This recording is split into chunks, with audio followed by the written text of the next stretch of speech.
দেখুন, অন্তর্বর্তীকালীন সরকারের মেয়াদ কতদিন হবে এই বিষয়ে ডক্টর মোহাম্মদ ইউনূস একটি মেসেজ দিয়েছেন যে ছাত্ররা যতদিন চাইবেন তিনি ততদিন থাকবেন, ছাত্ররা না চাইলে তিনি থাকবেন না।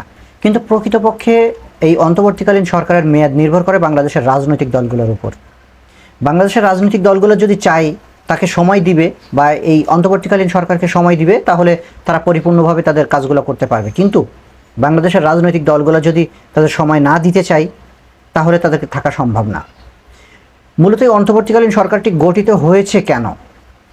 চাইলে তো একটি জাতীয় সরকার গঠিত হতে পারত, বিভিন্ন রাজনৈতিক দলের নেতৃবৃন্দকে নিয়ে সবাইকে একত্রিত করে বিভিন্ন শ্রেণী পেশার মানুষকে নিয়ে একটি জাতীয় সরকার গঠিত হতে পারত।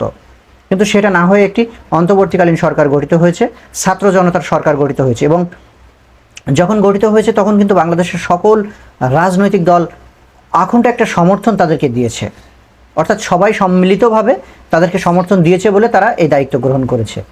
এখন বিষয় হচ্ছে, তারা যেই দায়িত্ব গ্রহণ করেছে সেই দায়িত্বের প্রধান কাজ হচ্ছে বাংলাদেশের সংস্কার করা। এখন কি কি সংস্কার করবে সেই বিষয়গুলো একটা স্পষ্ট রূপরেখা এই অন্তর্বর্তীকালীন সরকারের কাছ থেকে বাংলাদেশের জনগণ আশা করে এবং রাজনৈতিক দলগুলো আশা করে।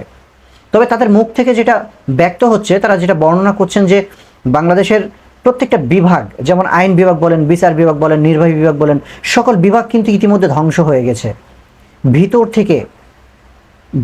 থেকে প্রত্যেকটা বিভাগ দলীয়করণ করে করে এমনভাবে নষ্ট করে ফেলেছে এই আওয়ামী লীগ সরকার যে এই সেট আপ, আওয়ামী লীগ সরকারের আমলে যেই সেট আপটি ছিল বা বর্তমানে যেই সেট আপটি আছে, এই সেট আপ রেখে বাংলাদেশের আমূল কোনো পরিবর্তন করা সম্ভব নয়।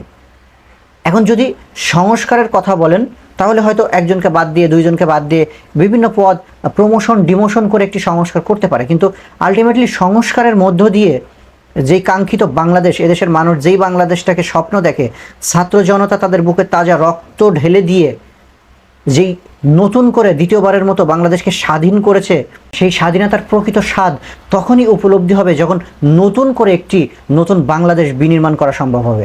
সেই বাংলাদেশ বিনির্মাণ করার জন্য কিন্তু এই অন্তর্বর্তীকালীন সরকারের উপরে বিশ্বাস এবং আস্থা রেখে দায়িত্ব দেওয়া হয়েছে। এখন কথা হচ্ছে যে তারা কি কি সংস্কার করবে বা কি কি নতুন করে পুনর্গঠন করবে, সেই বিষয়ে বাংলাদেশের রাজনৈতিক দল এবং বাংলাদেশের মানুষগুলো একটা স্পষ্ট রূপরেখা তাদের কাছ থেকে চাই। তবে দুর্ভাগ্যের বিষয় হচ্ছে, 1 মাস হয়ে গেল এই অন্তর্বর্তীকালীন সরকার দায়িত্ব নিয়েছে, তবে এখনও পর্যন্ত তারা তাদের দিক থেকে স্পষ্ট কোনো রূপরেখা এই জাতির সামনে তুলে ধরেননি, বা তারা কতদিন সময় নিতে চান এই সংস্কার বা আমূল পরিবর্তনের জন্য সেই সময়টুকু কিন্তু উল্লেখ করেননি। সাংবাদিক এবং বিশিষ্ট মহলের কিছু কিছু ব্যক্তি তাদের সময়ের ব্যাপারে বলছেন যে 3 মাস, 6 মাস বা 1 বছরে যেই কাঙ্ক্ষিত বাংলাদেশ আমরা চাই সেই বাংলাদেশ বিনির্মাণ করা অন্তর্বর্তীকালীন সরকারের পক্ষে সম্ভব হবে না। তাহলে কত সময়ের দরকার? তারা একটি নির্দেশনা দিয়েছেন যে 2 বছর বা 3 বছর বা এরও বেশি লাগতে পারে। এখন কথা হচ্ছে, বাংলাদেশের রাজনৈতিক দলগুলো কি একটা অনির্বাচিত সরকারকে এই 2 থেকে 3 বছর সময় দিবে? কথা হচ্ছে, যদি প্রকৃতপক্ষে যেই স্বাধীনতা আমরা চেয়েছি সেই স্বাধীনতার স্বাদ উপলব্ধি করতে হয়, সেই স্বাধীনতাটাকে ভোগ করতে হয়, তাহলে তাদেরকে সময় দিতে হবে। কিন্তু রাজনৈতিক দলগুলো ইতিমধ্যে আমরা লক্ষ্য করতে পাচ্ছি, একটি দলকে তাড়িয়ে, একটি দলকে ক্ষমতা থেকে নামিয়ে অন্য রাজনৈতিক দল যারা আছেন তারা ক্ষমতায় বসার জন্য তোড়জোড় শুরু করে দিয়েছেন। কিন্তু বর্তমানে যেই সেট আপ আছে, বর্তমান যেই সংবিধান আছে, বর্তমান যেই আইন কানুন আছে, এই আইন কানুন দিয়ে, এই সংবিধান দিয়ে বাংলাদেশের বিন্দু পরিমাণে পরিবর্তন সম্ভব না। অর্থাৎ আওয়ামী লীগ সরকার চলে যাওয়ার পরে এখন যারা নতুন করে ক্ষমতায় আবার বসতে চাচ্ছেন বা বসবেন, তারা ওই একই পথে হাঁটবেন। কারণ বাংলাদেশের যেই সংবিধান একচ্ছত্র আধিপত্য দিয়ে রেখেছে প্রধানমন্ত্রীকে, যেখানে রাষ্ট্রপতি এবং প্রধানমন্ত্রীর ভিতরে ক্ষমতার কোনো ভারসাম্য নাই। অর্থাৎ রাষ্ট্রপতি সংবিধান অনুযায়ী বাংলাদেশের প্রধান কর্তা বা বাংলাদেশের অভিভাবক হলেও প্রধানমন্ত্রীর হাতের পুতুল হিসেবে বসে থাকতে হয় রাষ্ট্রপতিকে। প্রধানমন্ত্রী যেটি আদেশ করবেন মহামান্য রাষ্ট্রপতি সেটা পালন করতে বাধ্য।